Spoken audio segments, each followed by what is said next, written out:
Hello, and welcome to the Innovative Mindset Podcast. I'm your host, Isolde Trachtenberg. Today, I am running an encore presentation of an interview with NPR books editor and my good friend, Petra Mayer. Petra died suddenly and tragically over the weekend, and she was a dear friend. She remains in my heart forever. And when we talked about creativity and writing and books and her perspective on where we are in the publishing industry, she said prescient things because she's just that good. And I wanted to run this episode again for you because I think, first of all, anyone who gets to hear her is enriched by the experience. And I want to honor her the best way I know how, through radio or podcasting, because that was and ever will be her great love. This episode is from when the podcast was still called the Creative Mindset Podcast, I think. So you're getting a throwback to things the way they used to be. I hope you enjoy this episode. I know actually that you will. I miss my friend and I love her. And also, she's the best doggone editor. She edited my book, Speak From Within.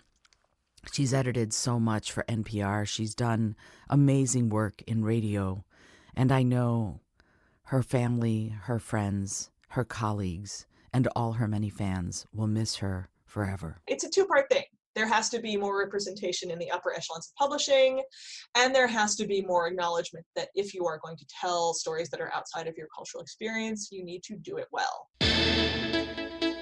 Hello, and welcome to the Creative Mindset Podcast. I'm your host, Isolde Trachtenberg. In the show, my guests and I explore how we can use creativity to do our best work and live our best lives. I talk with authors, musicians, actors, scientists, and others who are all pushing the envelope to live fully, creatively, and authentically. Listen in to get the scoop on how you can do it too. Hello, and welcome to the Creative Mindset Podcast. My name is Isolde Trachtenberg, and I am super happy that you're here. I am also incredibly happy with today's guest. I'm so glad that she was willing and able to come onto the show. First of all, Petra Mayer is an editor and resident nerd at NPR Books, focusing on fiction and particularly genre fiction. And I'm really excited to talk to her about what genre fiction actually means. Listen to this. She brings to the job passion, speed reading skills, which is true. I have seen her finish a 600-page book in like a minute, and a truly impressive collection of Doctor Who doodads. You can also hear her on the air and on the occasional episode of Pop Culture Happy Hour. Additionally, Petra has been a dear friend of mine for many years, so I'm so super excited that we get to have this chat. Petra, welcome to the show. Hi, I'm so happy to be here. I will endeavor to live up to that wonderful introduction. Oh, come on. You're fabulous. And I can say that, being your friend for many years, I can totally say that. So let's talk a little bit about all of the stuff that you've done. You spent time working in Europe for, was it Radio Free Europe? Is that Yes, what I'm it remembering? was. Yes. What was that like? That was truly weird. So I ended up at Radio Free Europe. I had been in the public radio system. Do you want I can give you the whole long story. Oh, I would love the whole long story. The juicier, the better. No, juicy it is. I started working at NPR as an intern in 1994. It was my college job. I was an engineering services intern, and that meant that my job was basically servicing reel-to-reel tape machines, which tells you how old I am.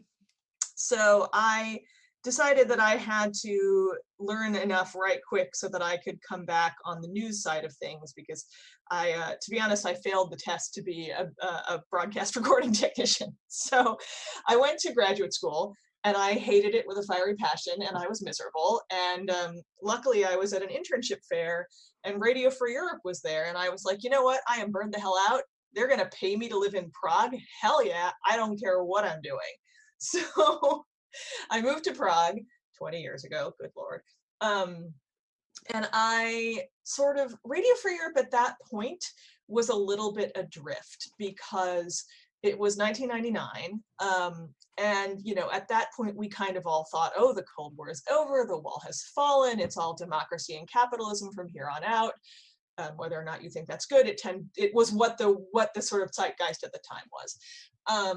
So Radio Free Europe had been formed in the 50s to sort of spread the gospel of American culture and soft power behind the Iron Curtain. And at that point, they kind of didn't know what to do with themselves because the Iron Curtain, as we knew it, no longer really existed. So my job was kind of unformed, and I ended up being what they called an audio editor, which was, it was kind of my job to because a lot of what they put on the air was just written copy that people read, and so it was my job to work audio clips into it however I could.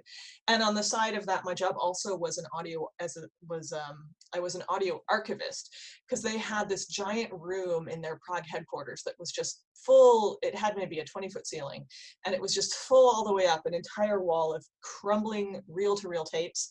And part of my job was to take those tapes down, put them on an old machine, try not to let them crumble all over me, and try to figure out what the hell was on them, Wow. which was a variety of really random stuff.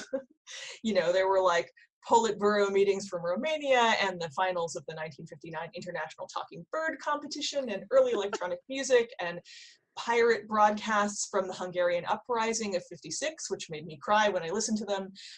So yeah, it was, and also like we'd get bomb threats occasionally, and when the bomb threats happened, we would all just screw off and hang around in Letna Park with beer. So it was, it was an interesting job.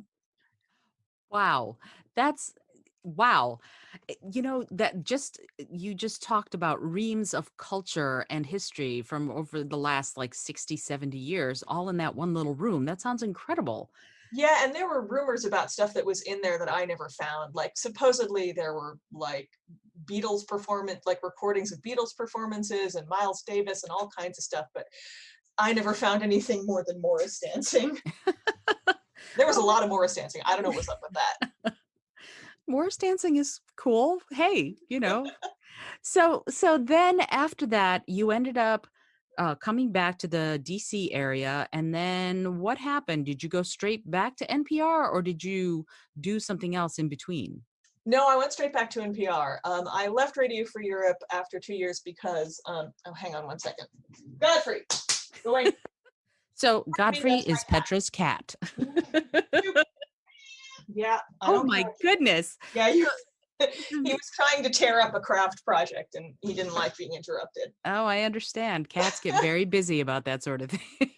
Anyways, so I had been in Prague for 2 years, which is sort of classically the point at which you either go native or come home. And I, well, not to point fingers, but they made my job permanent and then gave it to a dude who was a friend of my boss and expected me to train him. So I was like, nope, and I came home. I think that's valid. And I sort of pestered my way into a 2-week temp gig at NPR. I can't remember where I was. I think it was Weekend Edition Saturday. And that just sort of spun out into an ever expanding string of temp gigs. And after about 2 years, I landed at a permanent job at Weekend All Things Considered, as a sort of junior production assistant. And I was there for about 10 years and eventually sort of worked my way into being the books editor, because we had a host for several years who was a really avid reader, and he was a fast reader and he could do a couple of book interviews a week. That's the thing about NPR, by the way, like our hosts actually read the books, which is why, like, if your publicist can't get an interview on NPR, it's because your book is probably too long or too complicated, because we do read the whole thing in order to ask smart questions. And that is a real deciding factor in whether your book gets on the air. Wow, I didn't realize that that was part of the sort of the criteria about whether or not you could. Because for me personally, the things that you do are, well, they're fascinating, but books isn't the only thing. So now that you are a books editor, it sounds to me like you're also still, because you were on air on Weekend All Things Considered sometimes, and you're also on air sometimes now. Is that the case? Like what do you do? What are your responsibilities as an NPR books editor? I kind of hate it when people ask me that. I kind of hate it when people ask me that because it's so hard to explain. I mean, technically my title is editor 3 on the arts desk at NPR, but you can also call me an editor at NPR Books. I'm also a reporter sometimes. So basically, the arts desk at NPR is pretty small, and we all have to perform a lot of functions. So the core of my job is that I edit book reviews, specifically fiction, for npr.org/books, which is the NPR Books homepage. And then I'm also a general purpose arts desk editor. I edit radio pieces. Hang on one second. Godfrey! This isn't an interview with Petra Mayer. This is an interview with Petra Mayer and Godfrey Mayer. I think that's the... Yeah. He's really relishing the fact that mommy is home all day, every day. I have no doubt. It's also getting close to dinner time, so they're going to be extra pestery. Anyway, so where was it? Right. So my primary job is editing fiction reviews for npr.org/books. I am also a general purpose arts desk editor. I edit radio pieces from our correspondents and freelancers on just about anything. I frequently get pressed into service to do what they call spots, which are the very short, usually no longer than a minute, stories that you hear during the newscasts at the top and bottom of the hour. I also am a reporter on my own. I do a lot of book stories. I interview authors. And another thing that happens is when there's cultural news that our sort of senior editors know is important, but it's too nerdy and they don't understand it, that's when they call me in. So I cover San Diego Comic-Con, like when there's a new companion on Doctor Who, they call me in. Although our TV, not to steal shine from our TV correspondent, Eric Deggans, he's a giant Whovian too. But basically, I'm the nerd correspondent. Like when I have to put it in shorthand, that's what I tell people. I see. Okay, so I have to ask, what has been your favorite nerdy thing that you've done as an NPR Books editor? Oh, that's tough. I know. Nerdy thing. Yeah. I know it's a tough question because I'm sure there's an embarrassment of riches when it comes to nerdy things you've gotten to do. But can you think of something that's been just well, wow? My favorite nerdy thing, it isn't really, I mean, my favorite, it's sort of nerdy. It's not like, sci-fi fantasy nerdy, but my favorite nerdy thing that I've gotten to do recently is that the guy who takes care of the ravens at the Tower of London, he's called the Raven Master. He put out a memoir last year or the year before, I can't remember. And I was in London on vacation, and I arranged to interview him. And so he let me into the Tower of London at 7 a.m. before all of the tourists were there. And I got to follow him around while he fed the ravens and he talked to them, and I could hang out with the ravens and I learned all their names and their habits. And it was really, really cool. That sounds amazing. So I'm a history nerd, so technically that's nerdy, right? Yep, of course it is. No, absolutely. And also super cool. I mean, nerds are cool. So there you go. So how much of what you do ends up being on the radio versus how much of it is on the website? How do those duties split when you're working? Oh, it's almost, it's maybe 80% on the website. Although when I'm on the radio too, I also will build out a web component, because that's the thing about the arts desk, is that we were one of the first desks at NPR to be really hybrid digital radio. Like many legacy media organizations, NPR's digital operations were initially very walled off from the radio operations, and now they're, making a real effort to integrate it. So I always try to report my stories for both digital and radio. But I would say 80% of the time I'm doing online only stuff. I also, by the way, I forgot to mention this, recently have been appointed the editor of our new video gaming column. So I'm coordinating a lot of online and on-air video games coverage too. Oh, wow. And especially right now with a lot of people spending a lot of time playing. Oh my God, the amount of Animal Crossing coverage we've done. I should probably turn in my nerd card because I have never played Animal Crossing, but maybe someday. I still hold hope. So it's fine. You don't have to play. No, I don't have to play Animal Crossing to be a nerd. I'm a full-fledged nerd in other ways. So when you're editing somebody's work? Like you're editing a review of somebody else's book? Is that what's going on? Is that Yes, what? I'm editing. So I am not a reviewer myself. I Hmm. used to be, but because I'm an editorial employee of NPR, I'm really not supposed to express opinions about the areas that I cover.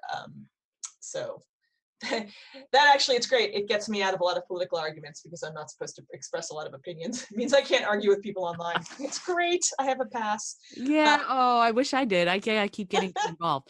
So you're editing. So, someone else, someone's agent or a publishing company submits a book to NPR, and you assign that's not a reviewer, or exactly how how it does that works. work? Yeah, I would love to know, because that's Sure. something that's a bit of a mystery. Like, how do you decide It's where? a mixture of things. So Hmm. I have a stable of freelancers because there's just so much out there. I kind of liken it a little bit to representative democracy, right? Like there's so much out there that I cannot one-to-one look at every book and make a decision. So I rely on trusted representatives to tell me what they're interested in. Okay. So that's part of it. My reviewers will sort of on a more or less quarterly basis or seasonal basis send me lists of things that they're interested in. Hmm. And then I also am constantly having meetings with publicists for all the major publishing houses. So I don't know when this is going to air, but right now, as we're speaking, it's the end of May, and we're coming up on Book Expo, which is the major trade show of the year. Hmm. It's usually in the Javits Center, which is right now an emergency pandemic hospital. Right.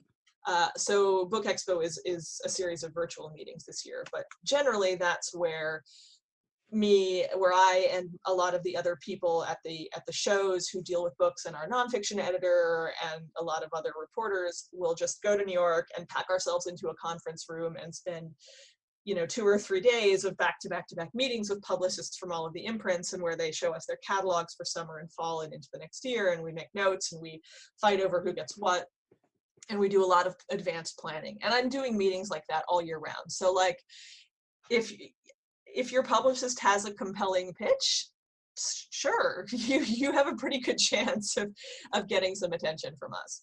Hmm. And so in that situation, like at Book Expo, since it's virtual this time, I would imagine sort of the accidental compelling pitch is probably not going to happen. It's got to be, you have to be in the room where it happens, to quote Hamilton. So Well, so and also I mean, yes, because there are some serendipitous things. Like one thing that happens at Book Expo is you get tons of freebies, and I take them back to my hotel room and I look through them in the evening, and periodically I find something where I'm like, whoa, this is something we need to pay attention to. Like that happened with Pierce Brown's Red Rising trilogy a few years ago. I got the first one as a freebie at Book Expo and ripped through it in an evening, and it was like, this is an author that we need to pay attention to. So I looked at my stable of reviewers and I found a guy who I was like, he will really be into this. He will do it justice. And I signed it to him, and yeah, that became a whole thing. I'm not taking credit for Pierce Brown's success. Let me just put that right out there. I'm not. But like, that was an example of a serendipitous discovery of something that I felt deserved our attention. and that's really cool that those kinds of things happen, I think, because it is otherwise, if you're going the traditional publishing route, a little bit challenging if to make that sort of serendipity happen. So within that framework, when you find something, like if one of your reviewers pitches it to you, that's one thing. When you find something that you just love, Mm-hmm. the process is you then assign it, and then it goes up as a story, or does it go up on the website? Like, what happens to what can you run me through what happens Sure. to a So review? we NPR no longer do on-air book reviews, Mhm. which makes me sad, and I wish I could change it. But on-air book reviews are very laborious. If you hear a book review on air, that is fresh air. It's not us, because Mhm. they have Maureen Corrigan, who is their on-air book reviewer.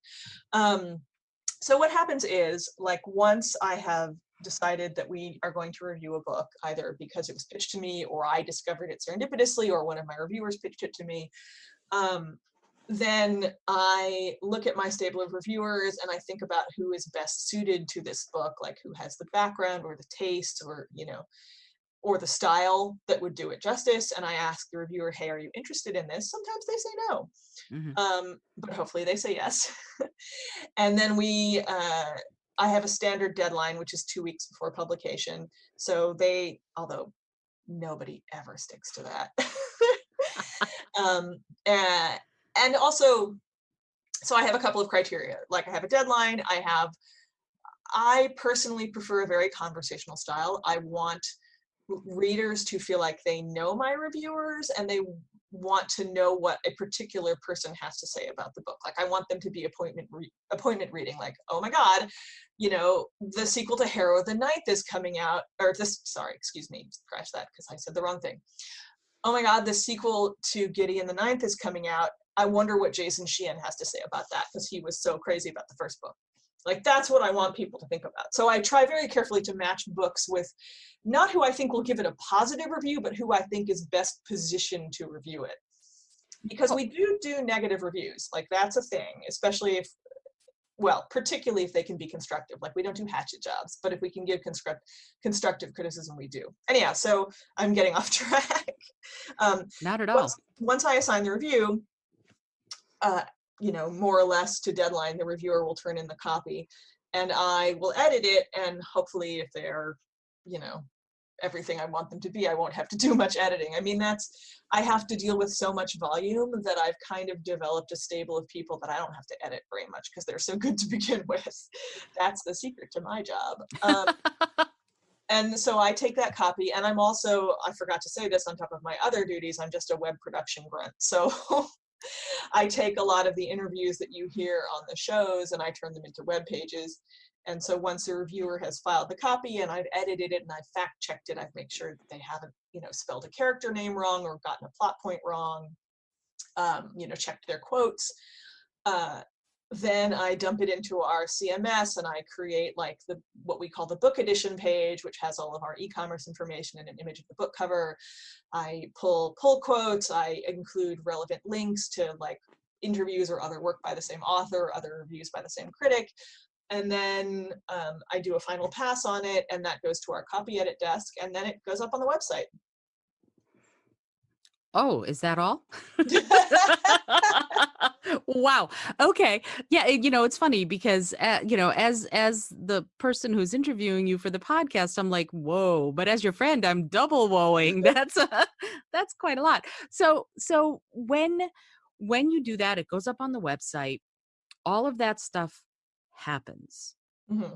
And it's all, you are just the fiction side, right? There is an NPR editor for books on the nonfiction side. There is an NPR editor for books. Oh, and I also forgot. I keep forgetting. There are little bits of my job that I forget because there's so many of them. I also run our social media feeds. So if you follow NPR Books on Twitter or Facebook or Tumblr, that's me. We don't have an Instagram because I'm old and I can't deal with Instagram. So also what I'm responsible for is every day I look at the NPR Books page and I schedule social media posts to promote all of the stuff. Is this also a good time to talk about our seasonal projects, or are you going to ask me about that later? Oh, I'm absolutely going to ask you about okay, them. That's coming up. Okay. Yeah, and in fact, it was the next question. I was going to talk to you about, I know that every year for a few years now, you've been doing something called the Summer Concierge Series. And that's actually the summer reader poll. The concierge is in the winter. Oh, see, there you go. I have my facts wrong. So, talk about both of them, if you would. The reader poll, what it is and what it means, and also the concierge series. That'd be great if you could talk a little bit about what those are. This is an opportune moment because I am just ramping up on this year's edition of the summer poll. So the summer poll is a thing that we do every year where we invite readers. We pick a genre every year. This year it's kids books, like picture books and very early chapter books. And we invite readers to nominate their 5 favorite books and or series in the chosen genre. And then I take those thousands and we use a forum on our website that dumps everything into a Google Doc, and sort of there's no set period that the voting is open. The voting is open until I go, oh my God, there's 5,000 votes. I can't handle any more of this. And I close the poll. And then I take the Google Doc with 5,000 votes, many of which will be misspelled. And I sort of rectify everything and sort it and classify it and figure out how many votes each title or series got, and I take the top 250 of them and I send them to a panel of judges, because this is not just a straight up poll. If it were, like, we would literally have nothing but Harry Potter for every single genre.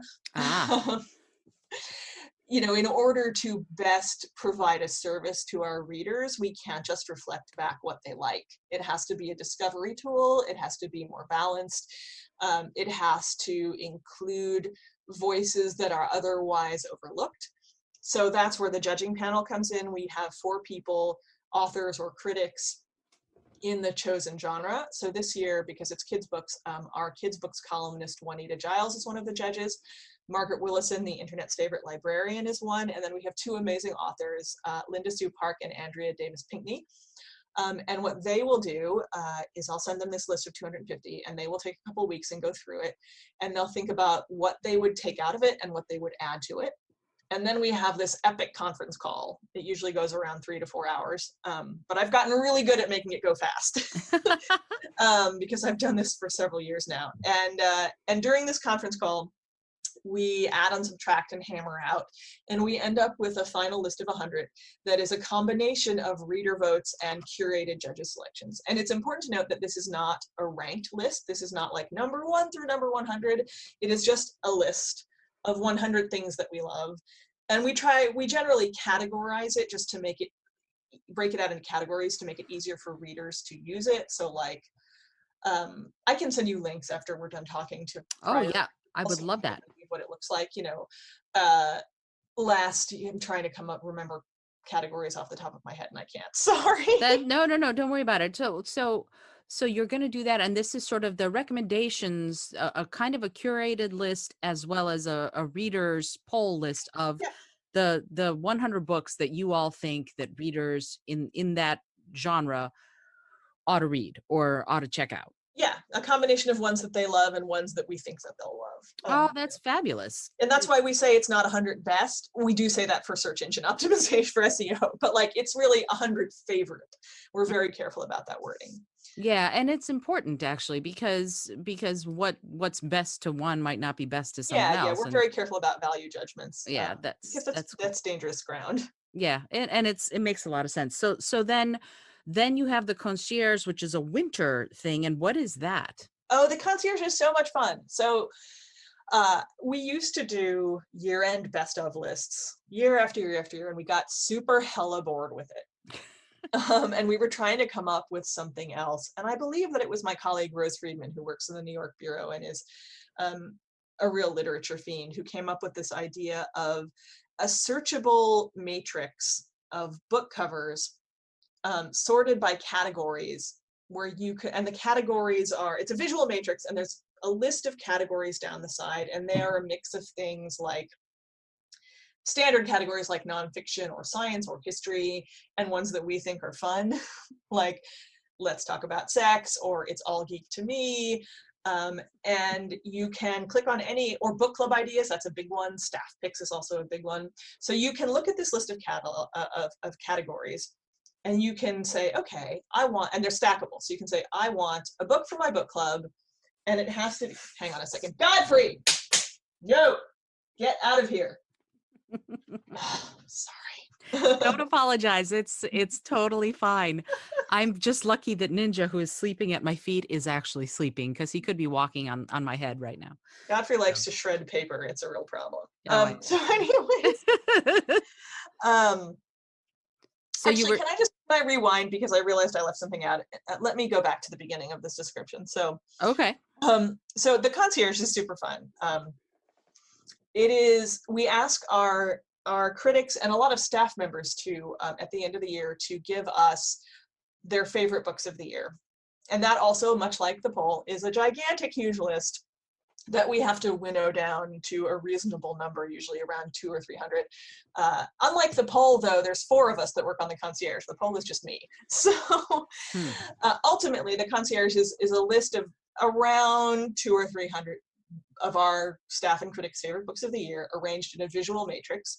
And down the side is a list of tags, and they are a mix of things, fairly straightforward tags like nonfiction or history, and fun tags like ladies first or book club ideas or funny stuff.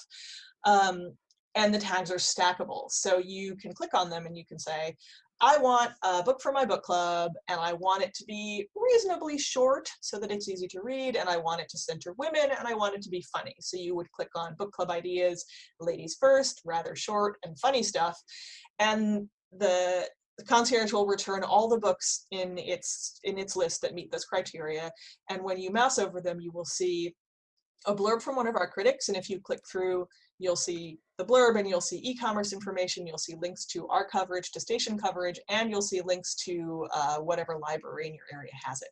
So it's a really useful tool, and it's super fun to play with.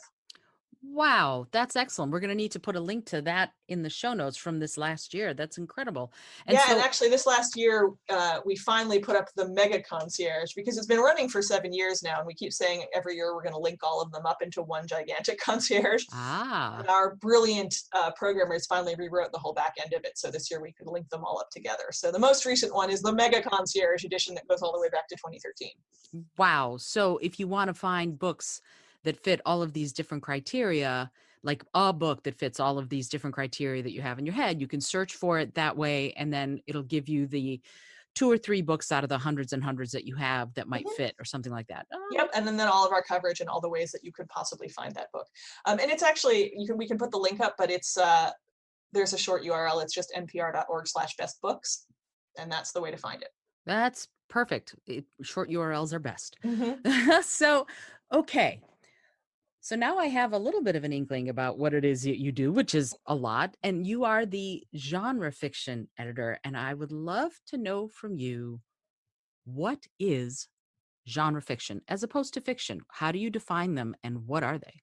That is a question that has prompted many an argument. And I think the best definition that I have come up with is that genre fiction is a marketing distinction. It tells you where in the bookstore you're going to find the book you're looking for. Because there, especially in the past few years, there's been so much bleed over between what we would think of as literary fiction and what we would think of as genre fiction, meaning sci-fi, fantasy, romance, mystery, thriller, basically what I would think of as all the fun stuff.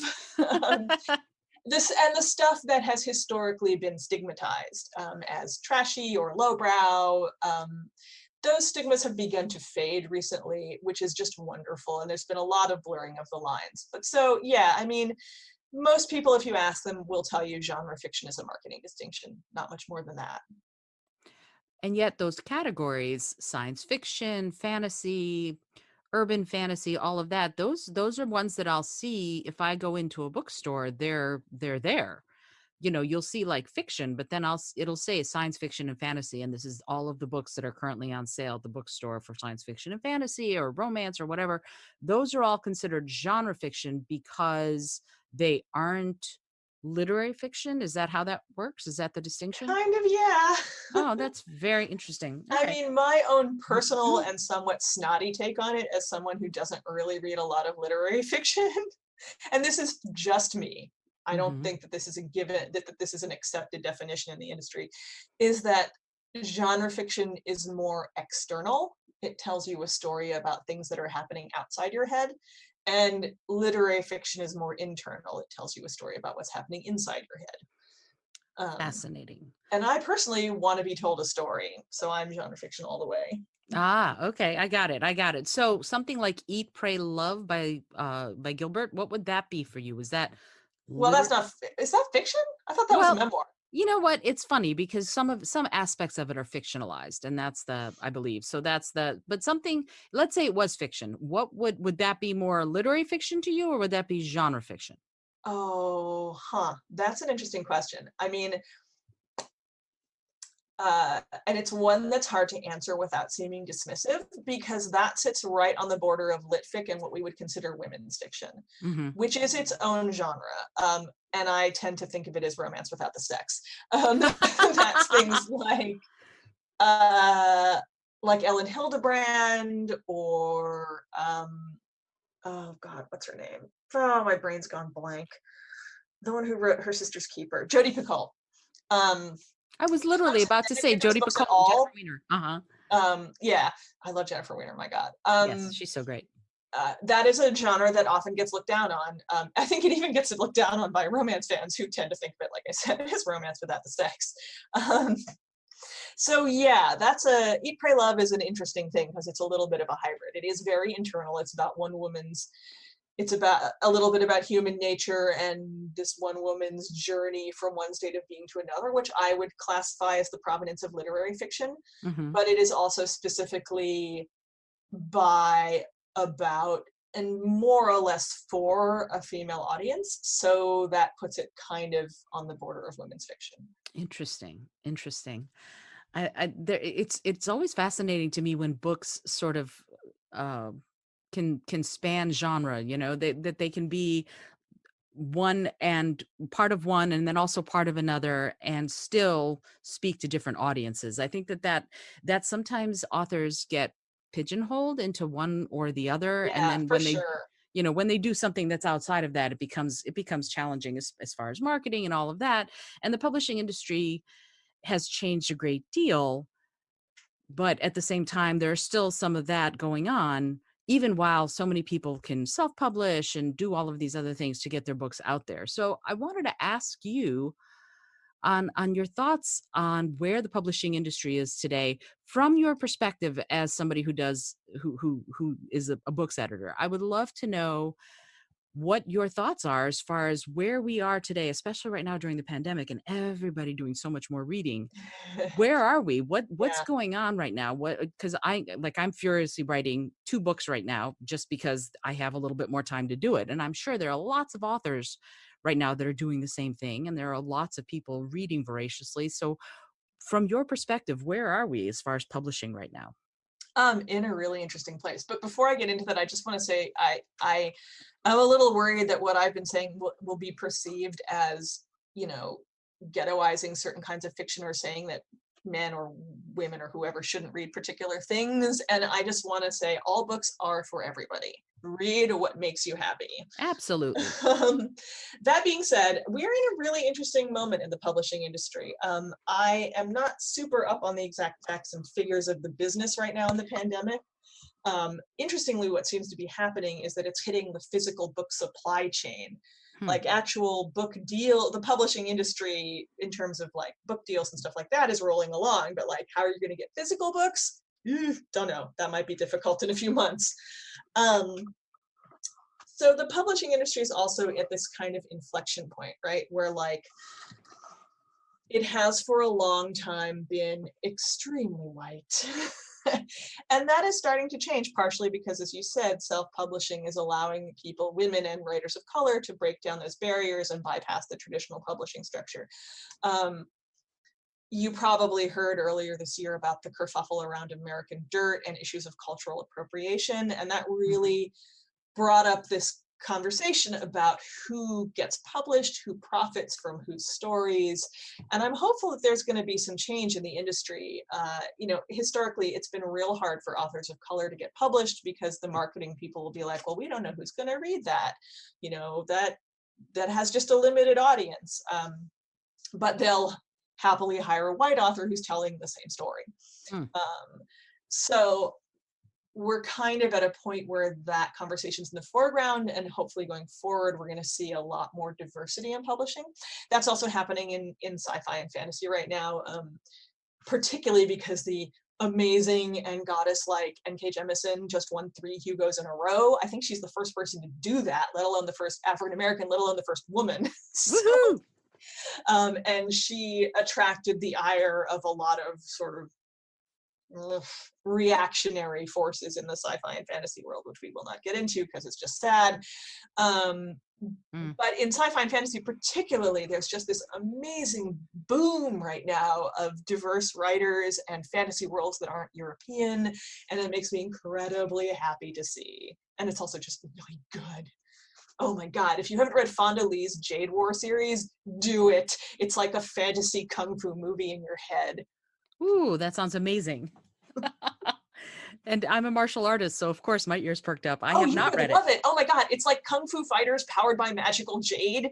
Wow, it's really good. I'm definitely putting that in the show notes. You must read this book, obviously. It might, like, I know your taste and it might be a little too violent for you, but It's very stylish. It's like mob family crime drama set in this fictionalized Southeast Asian inspired nation that's recently shaken off colonialism, and the rebel forces who fought the colonizers have now morphed into dueling crime families that are fighting over the island supply of magical jade that powers the kung fu fighter. It's a whole thing. I love the book. Wow. It's really good. That sounds like my kind of book, and I'm okay with violence depending on what the violence is. You know, if it's violence against women, I am not okay with it. If it's women being badass fighters, I'm As all I about it. recall, the only violence against women involves female fighters who give as good as they get.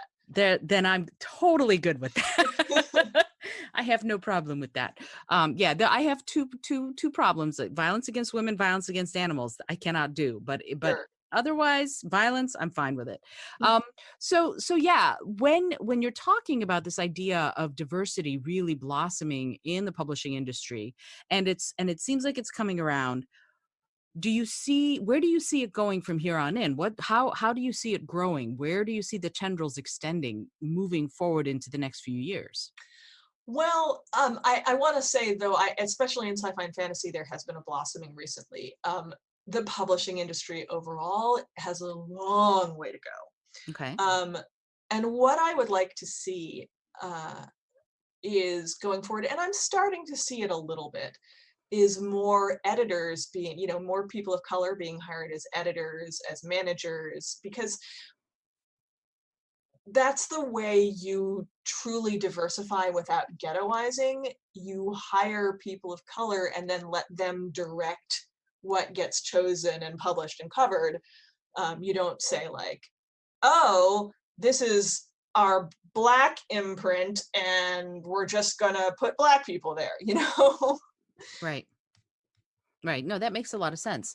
And within that, it allows for subjects that otherwise have not been getting sort of the light of day shined on them to get the light of day shined on them. And I think that's important, so important. Yeah. Because Oh, another area that I'm seeing right now is a lot more trans representation, particularly in trans and non-binary, particularly in YA. And YA is where you've got a lot of real like current events issue coverage, because it, when it's not like fantasy dystopia like the Hunger Games, there's a lot of YA that deals with all of the crap that kids now have to deal with. And it's a place where I'm seeing a lot of real interesting things happen in terms of representation. and that kind of diversity feeds into the exact next question that I was going to ask you, which is, what are the most challenging subjects that you're seeing writers handling right now? Oh, interesting. I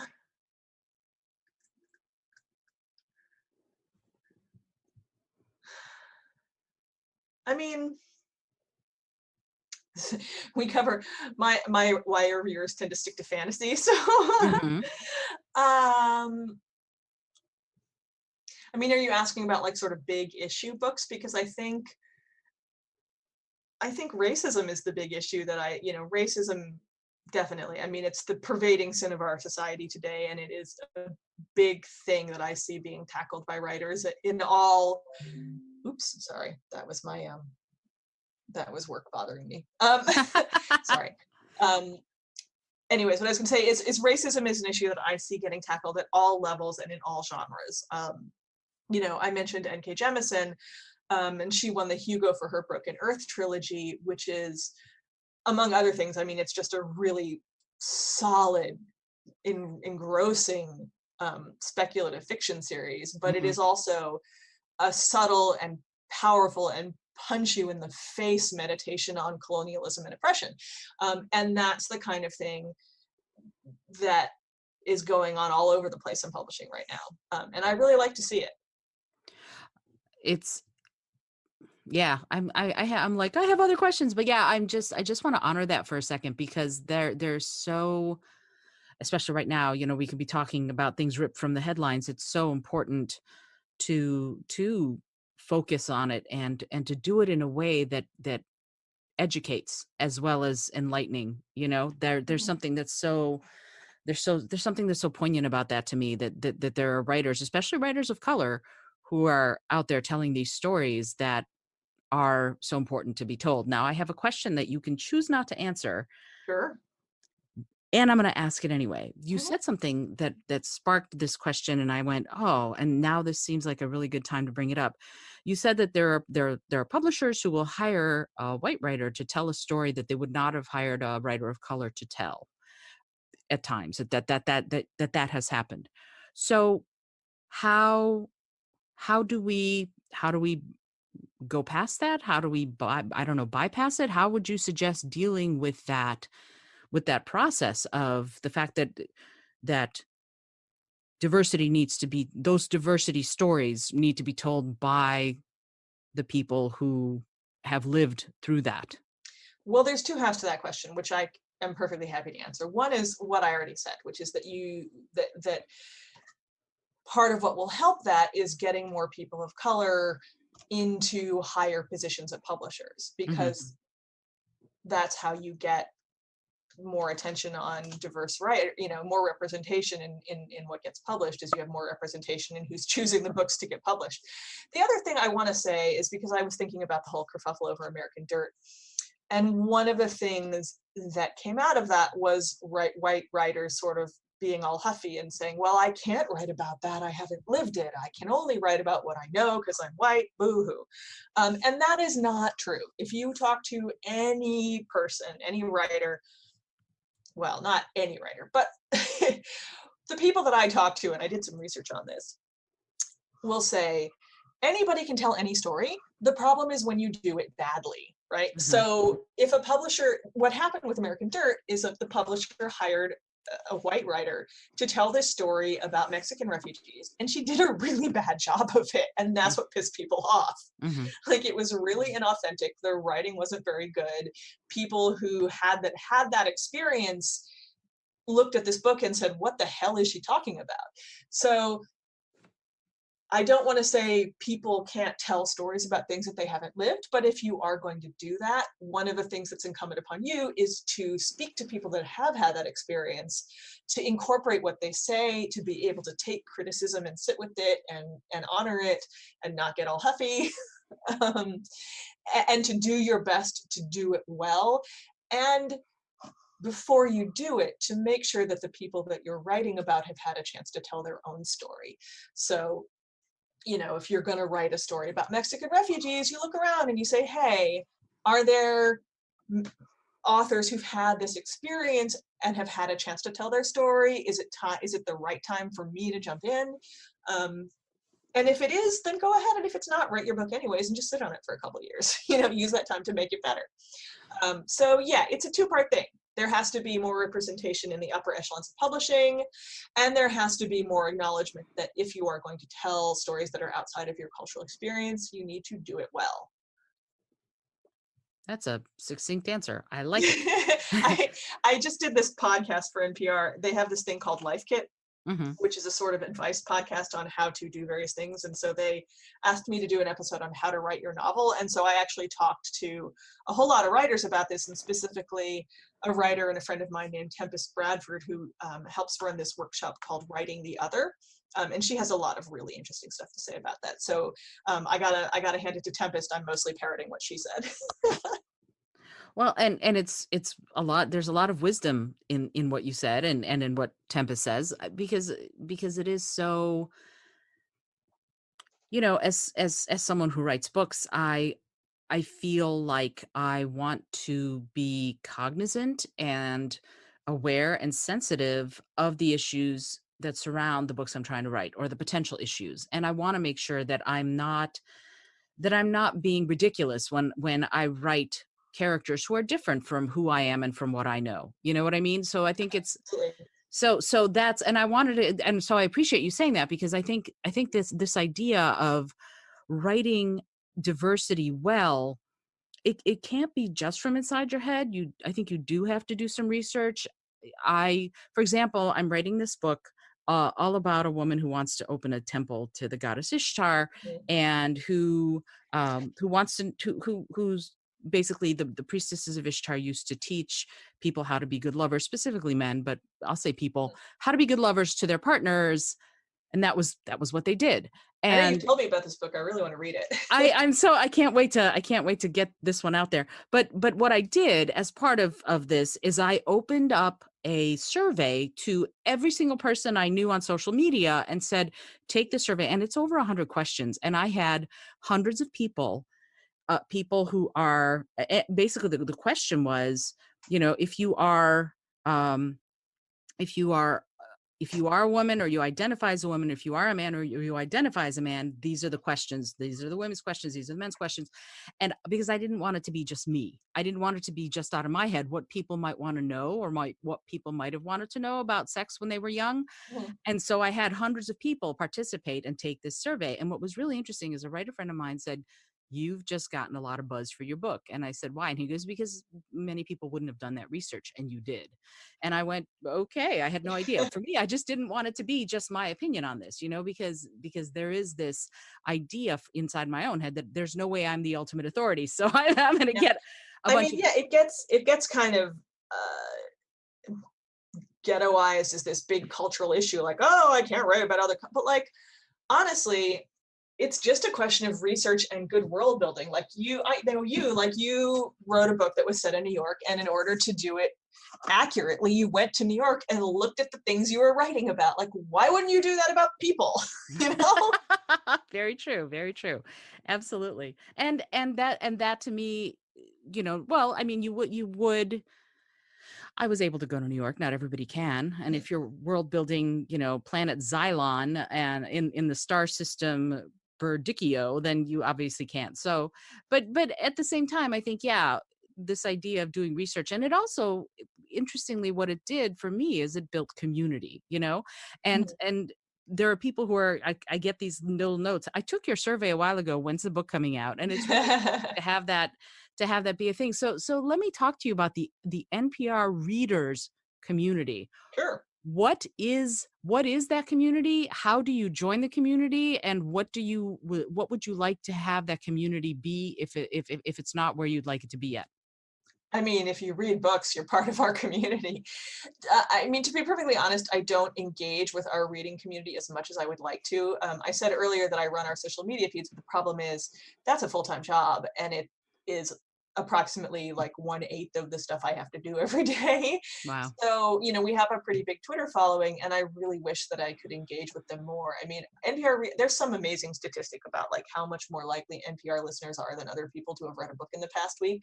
I can dig it up somewhere if you really want it. But NPR listeners are crazy readers. They read a lot. They buy a lot of books. Back when I was a show producer, it was kind of a fun thing that we used to do to watch the Amazon sales figures of any book where we had interviewed the author, like before and after it aired. It would always just shoot way up because our listeners are big readers. And one of my favorite things that I do when I have time, although I have to cop to that I have not done it lately, is to interact with readers, with our audience on the hashtag, the Friday Reads hashtag on Twitter, Hmm. where like I talk about what I'm reading over the weekend and people tell me what they're reading. Um, Again, this is something I haven't had time for, and I really wish that I had. People will ask me for recommendations on Twitter, and I love doing stuff like that. So yeah, I don't know if I could say who our community is, like who I wanted to be. I mean, if you read books, you're my audience. Like, Welcome all. That's yeah, great. exactly. Oh, so okay. Speaking of you reading and giving recommendations, I have Mhm. just a couple of questions about that. What Sure. has been Well, actually, let's step back a little bit. I'm going to ask you a question that I told you that I was going to ask you because I feel like that this question needs a little bit of preparation and a little bit of time thinking. What makes a book good to you? Yeah, and I thought about it and I didn't come up with anything really succinct. That's the problem. Because there's a difference between good and enjoyable, right? Hmm. Like Hmm. I vastly enjoy books that are objectively bad. I can't say objectively bad. Like I vastly enjoy books that are that I think are badly written. I'll Hmm. put it that way. But there's still something in them, some spirit or some whackdoodle creativity that makes me go, I'm just gonna keep reading this. It's terrible, but I'm just sucked in. Well, Um, and that seems to me like if it's telling a good story, even if it's poorly written, there's still a story in there that's compelling or something like that. there's still a story or there's still a vision in there. Like, so the book that I'm thinking about, And I can't in good conscience recommend it, but I'm gonna anyways. Did you know that Tyra Banks wrote a young adult fantasy novel called Model Land? No. She did. It was supposed to be the first book of a trilogy. It came out, I think, in 2011, and it didn't do well enough to warrant any sequels, which is just crushing me because I desperately want to know what happens to the rest of the characters. It is absolutely bat bananas. Like, it's so bizarre that there is no way it could have been ghost written. Like, it is sheer unadulterated. This is telling me much more about it's like the weirdest fanfic. Like, this is telling me much more about the author than she thinks it is. Like, I see. it is this, well, I won't go too far into it, but it's about this bizarre fantasy land where everybody wants to be a model, and only the chosen few get to go to Model Land, which is like the Hogwarts of modeling, and it's on top of a golden mountain. And if you get to go there, you have a chance at becoming one of the 7 Intoxibellas, the only famous people in the world. And it is weirdly constructed, and plot lines come and go, and characters come and go, but the vision of it, the overall world building, is so wildly imaginative that I just couldn't stop reading it. Awesome. So, but like, what makes a good book?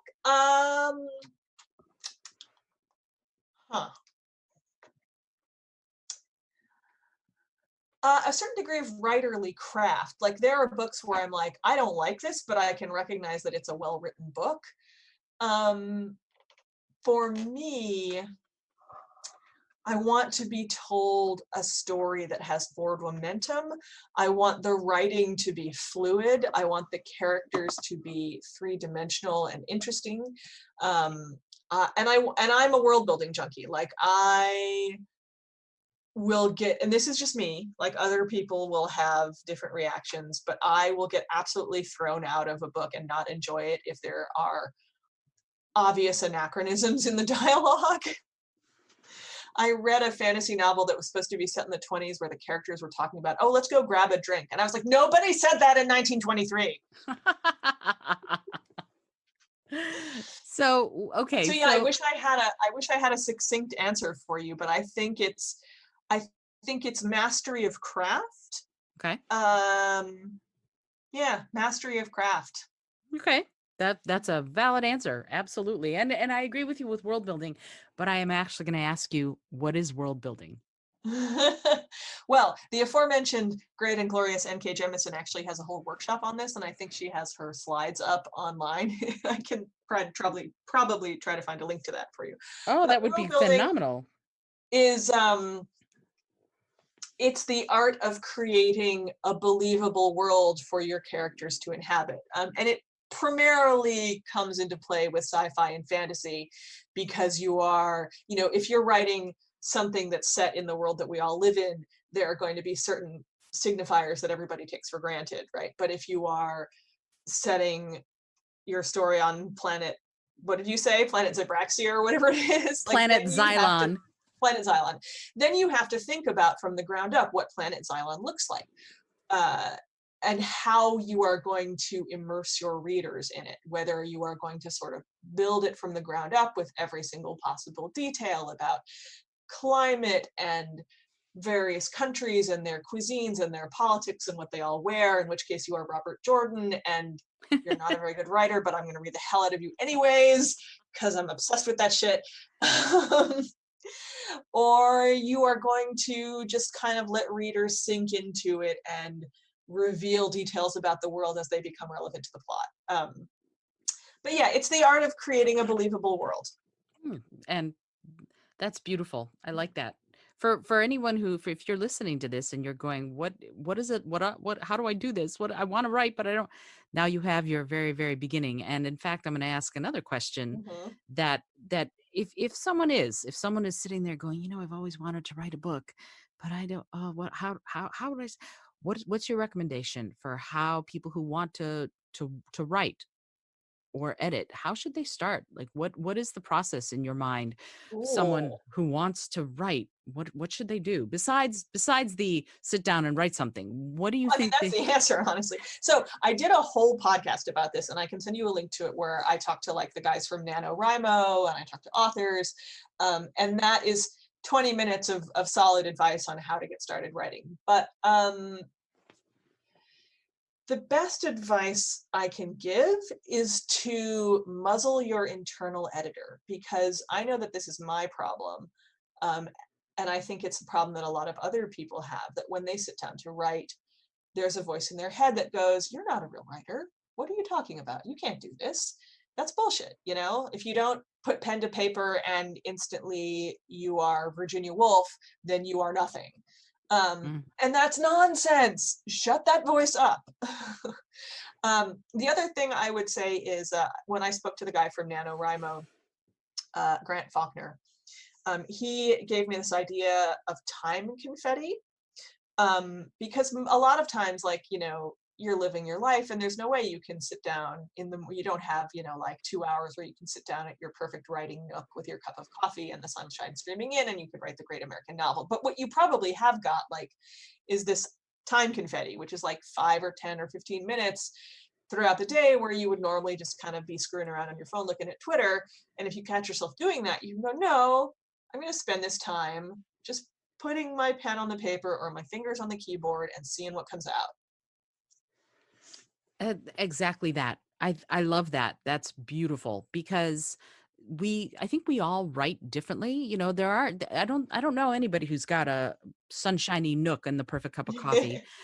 I think everybody, at least every author I know, we write when we can and we write where we can, and I think, you know, tell me what you think about this. I personally think that people write differently. Some people have to have pen and paper. Some people are better on the computer. I dictate text, the voice to text. That's how I write my books. I dictate voice to text and I walk along with my phone and I talk into it, and it actually, I speak the books. So when you hear of people writing and doing their thing, what is the most prevalent as far as you're concerned, and is there one that's more optimal? I don't know. Honestly, that's not a thing that I have ever asked people. I would say what's most optimal is what works for you. But I will say, it's really interesting to hear that you talk your books, because one of the most common pieces of advice that I give to my writers is, have you read this out loud? Because if it's hard to say, it's probably hard to read. Natural cadence is not a thing most people have, and that's not a value judgment, it just is. Mhm. But you can learn it, and part of how you learn it is by reading your stuff out loud, because, you know, your breaths will fall natural. The way your breaths fall naturally will help you fall into a writing rhythm that's much easier to read than if you hadn't been reading it out loud. Absolutely. I agree completely. and and I sort of read it out loud as I'm writing it, and then I read it out loud afterwards because Mhm. Oh, good. that's storytelling to me. And to me, books are stories we just happen to have written down. So, you know, if you're going to tell a story, that's a beautiful way to do it. So thank you for that. I think Sure. that's really, because sometimes I think people, you know, we live inside our own heads and we don't remember that other people think similarly until they say something. So thank you for Mhm. saying that. Uh coming I do want to, I want to touch on the video games thing that you said. I had no Oh, sure. idea. But before we do that, I want to Mhm. ask you, um what about your favorite books? Like, what was your favorite book as a child? What's your favorite book as an adult? And with the Friday readers thing that you mentioned, what are you reading right now? If you could give those three, I would love to hear it. Oh God, it's so hard for me to quantify a favorite book. I mean, because I have read I mean, this is going to sound awfully egotistical, but I've read so many books. It's like picking a favorite color. Like, you can't, like, I have favorite books for moods, for, you know, like, if I want comfort, I read this. If I, you know, So, favorite okay, books. you I will did. tell you, Uh-huh. actually, when I have to answer this question with one book particularly, I will almost always say it's 1984 by George Orwell. Because and you have heard this story yourself, Isolde, but I'm sure your listeners have not because they don't know me. That is the book that I always say made me a nerd, because my dad, who you know, is a very intellectual dude. Yes, he is. And a professor at times of political philosophy, although now he's a writing coach, handed me that book in the year 1984 when I was 9 years old and said, here, I think you're ready to read this. Wow. What made him think that, I don't know. But so I read it, and obviously I didn't understand the core of it. Like Right. I would reread it every year, and I don't think the Goldstein's book section clicked for me until I was in my teens. But it was my first encounter with dystopia, and I'm almost certain it was my first encounter with world building, with speculative fiction, because I was probably reading Anne McCaffrey's Pern books at around the same time, but I don't think at that age I had really read any sci-fi or fantasy yet.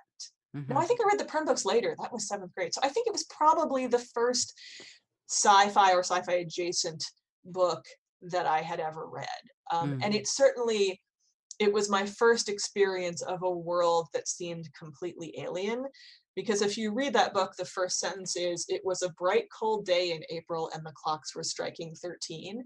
And 9-year-old me went, what? April's not cold and clocks don't strike 13. What is this? Right. I was like transfixed. And it was from there, it was all downhill from there. and a lifelong love affair began. Yeah, pretty much. Yeah. So sorry, I got distracted. You wanted my favorite book as a child? And your favorite book as an adult, if you have one. And probably 1984 covers both of those, honestly, because I read it when I was 9. And what are you reading right now?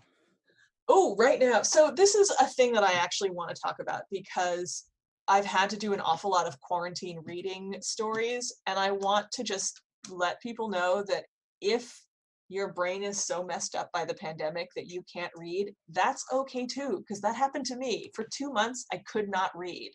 All I did was knit and play Animal Crossing and watch Food Network. My brain was busted. And finally, about a week and a half ago, I picked up a book that I had to flip through for work, and I got sucked in and I started reading, and I was like, oh God. And it was like just cool rain falling in my head. Suddenly I could read again. So what I have done with that is I have ripped through Martha Wells' Murderbot Diaries, which are just so fun. These are a series of sci-fi novellas, although the first full-length book just came out, I think, this month, maybe. And they are about a security robot that has hacked its own governing module and become independent. It's an AI, right? It has independent thought. And all it really wants is for humans to leave it alone so that it can watch TV. Whereas it downloads media. Like it has a soap opera that it loves called Rise and Fall of Sanctuary Moon, and it just wants humans to leave it alone so it can watch. But it keeps getting pulled into these scrapes with various crews of humans that it has been contracted to. And over the course of the 4 novellas, Murderbot, as it calls itself, even though it does not like humans and does not want to be human and wants humans to leave it the hell alone, is gradually becoming more human and forming bonds with humans and with other AIs and beginning to experience emotions which horrify it, because all it wants to do is be left alone to watch TV, but now it's having emotions. And it's wonderful. I love it. It's one of my favorite sci-fi books of the past decade or so was Anne Leckie's Ancillary Justice, which was similarly about an AI that had previously been the consciousness of a giant starship learning to exist as a human. So if you liked that, Murderbot is like that, but way more cranky and with a much worse attitude. Ooh, sounds a little like Red Dwarf for some reason. Maybe, yeah. It's like Ancillary Justice crossed with Red Dwarf. That's a good way of putting it. That's great. Oh, that's fabulous. Okay. I say this to everybody I interview. I just have a few more questions, if that's okay. So, is there a taboo subject? Is there a subject people ought not to be writing about? And if so, what is it? Huh.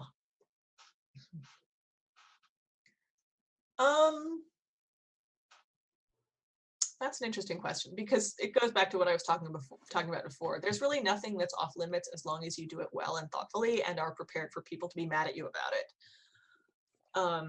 So But have I'm a thick serious skin. about doing it well and thoughtfully, and that Okay. is a way harder job than most people think it is. Um, I mean, I don't want somebody writing the next Turner Diaries. Like, that's off limits. Hmm. But unless you're just, unless you're spewing vile hatred, no, there should be no limits. Just make sure that it is the right time for you to tell the story, that you are the person to tell the story, and that you're doing it well. That's fair.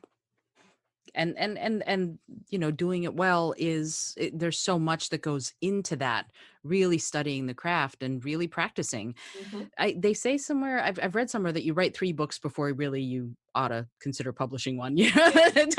Don't try to publish the first one you There is a write. thing I've encountered that I think of as first novel syndrome. Yes. Yeah. And it's funny, I go back, I've been doing this thing where I have been getting on Facebook Live and reading my books. And just because, right? Just Mhm. because I wanted to read them. And I read book 1 of my series and went, okay, I'm a different writer now. And it's nice to know that I didn't hate the book. I know a lot of writers hate their first book. I didn't hate it. I liked it fine. But I'm a very different writer today than I was back in 2011. So it's good to know that hopefully, we grow as we write more, we develop our own voice. And that's another question I wanted to ask you, actually, Absolutely. is what is your voice? What is a writer's voice? That is an interesting question. Can I actually, before I answer that, just go back to the previous question, because I thought of one more thing Sure, of course. about things that are taboo. I What I had said was nothing is taboo as long as you're not spewing vile hatred, and you do it well. It is the right time for you to tell the story. You research it. You are prepared to take criticism. And the other thing is, if you take your story to a member of the group that you're writing about and they say no, you put it down. You are ready to give it up if you find out that you are on the wrong track. So that's an important thing. Anyways, That makes, it makes a lot of sense, for sure. So voice. Okay, so Voice. voice is really interesting. And I find that it is something that's hard to teach. I almost said it can't be taught, but I think probably it can be if people learn and grow as writers. It's hard though. And I don't think there's a way to quantify it. I can tell you how I try to draw it out of people, Hmm. because it's a thing I work on a lot with my reviewers. The primary thing I tell them is don't act like you're on NPR. Because that happens sometimes with people that are new to working for me. They will send me a piece and it will be full of $50 vocab words and contorted sentences, and I'll be like, no, that you're writing for what you think NPR is. You're not writing in your own voice. Talk to me about this book as if you are my smart friend who is very excited about this book, and we are having a cup of coffee and you are telling it to me. So the other thing I'll say, and if you listen to the podcast episode that I'm going to link you to, this will come up too, but it's important. Voice is far more linked to what you read than you think it is. Like, a lot of people, that's my other piece of advice that I tell people, like, read.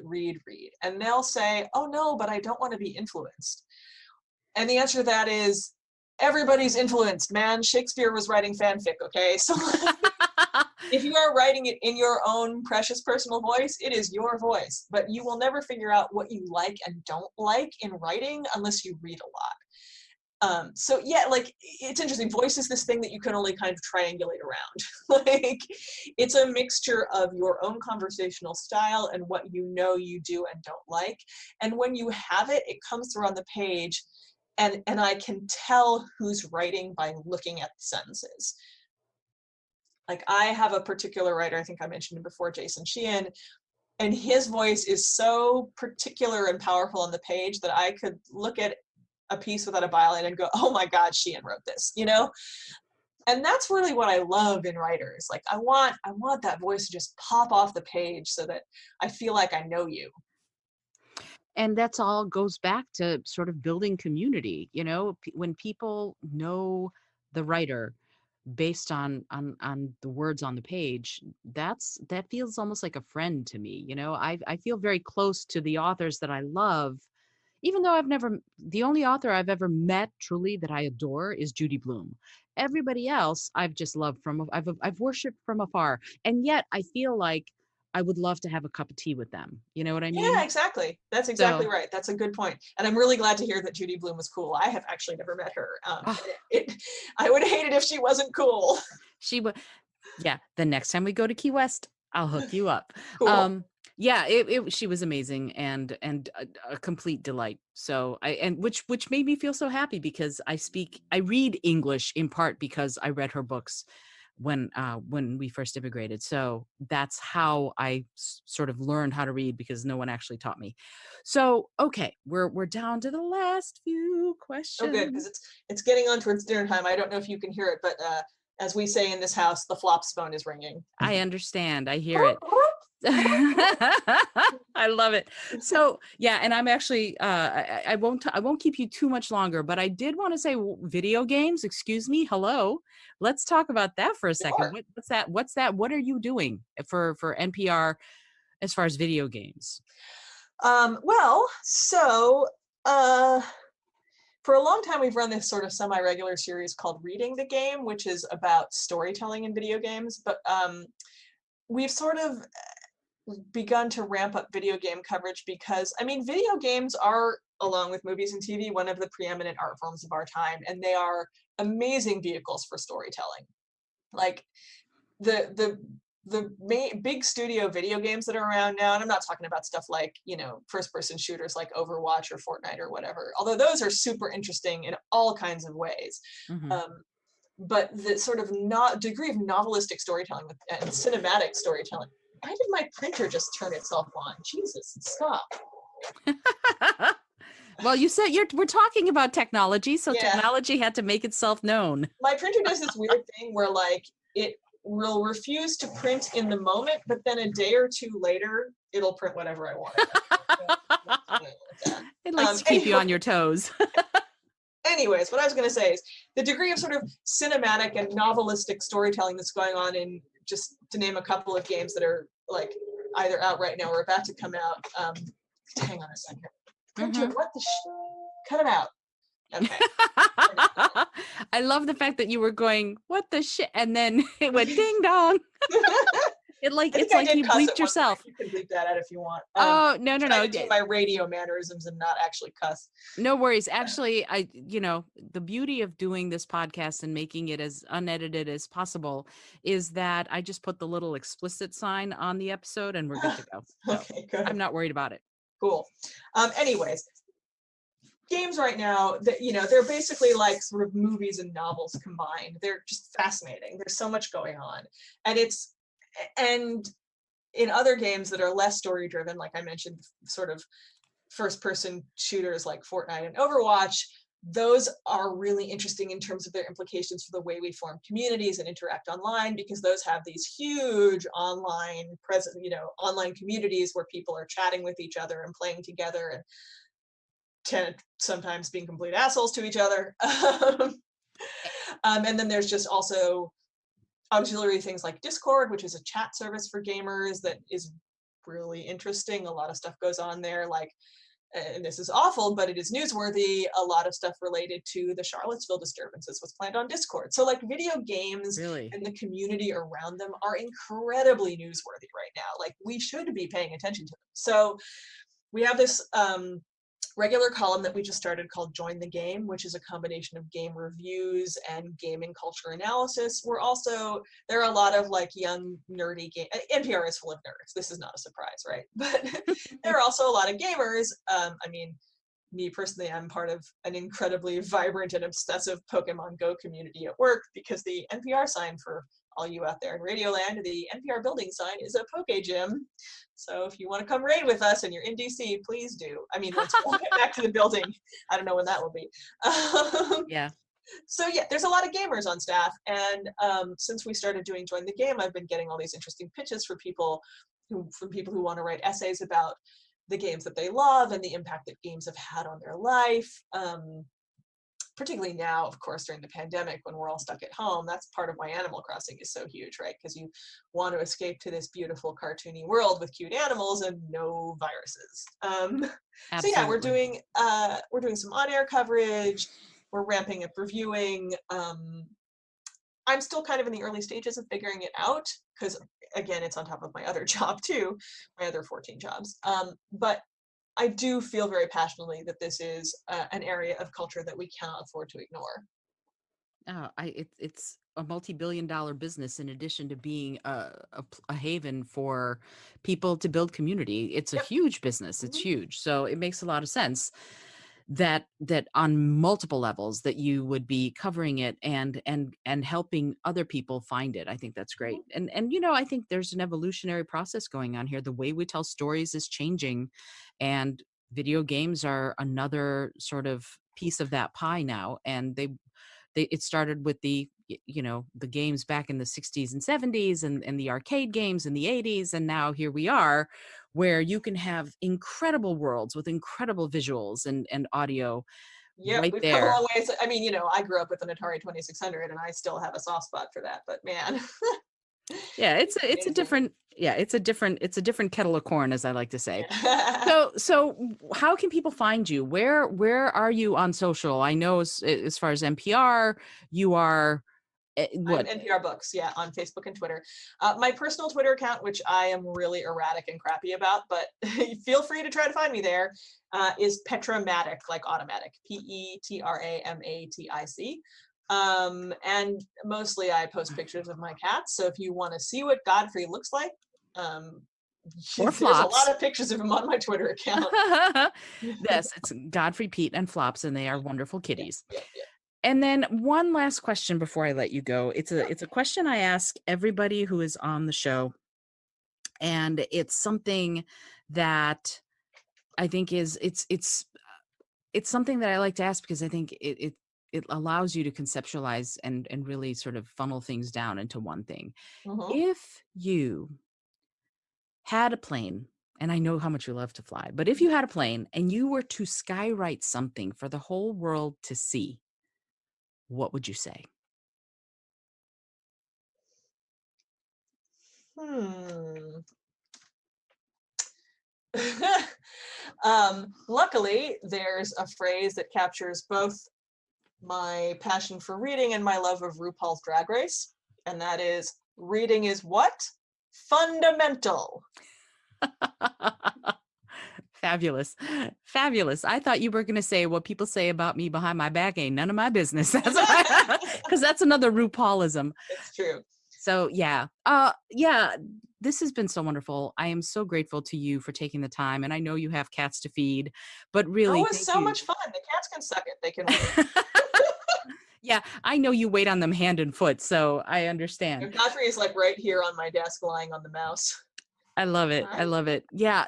So yeah, Petra, really, I'm so grateful that you took the time and to basically drop this much wisdom about so many subjects. And I really encourage all of you who are listening, find Petra and follow her. She is the queen of reading as far as I'm concerned. And if she recommends a book, I've never had her recommend a book to me that I did not love. So find her, follow her, and you will not be sorry. In fact, I'll get all sorts of tweets coming at me going, "Thank you for the recommendation. This is awesome." So thank you again, Petra. This is Isolde Trachtenberg for the Creative Mindset Podcast. I hope that you've enjoyed today's show. If you are liking what you're hearing, rate and review the podcast wherever you listen, whether it's on Apple, Google, Spotify, or wherever you happen to tune in.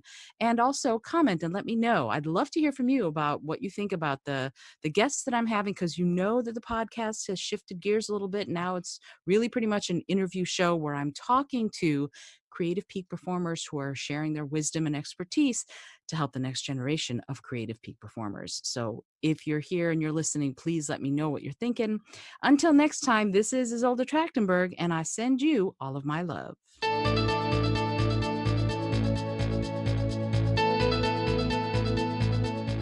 Thanks so much for joining me today. I really appreciate you being here. Today's episode was produced by Isolde Trachtenberg and is copyright 2020. As always, please remember this is for educational and entertainment purposes only. Past performance does not guarantee future results, although we can always hope. Until next time, this is Isolde Trachtenberg, and I send you all of my love. I hope you've enjoyed that conversation with the phenomenal Petra Mayer. I wanted to run it because I wanted to honor her, as I said earlier, in the best way I knew how, which is on the airwaves. Petra grew up loving radio, working in radio, from being a DJ at her college radio stations to her work at Radio Free Europe, to her work at NPR, to her work in the Philosopher's Tones as a singer in the group that I lead and manage.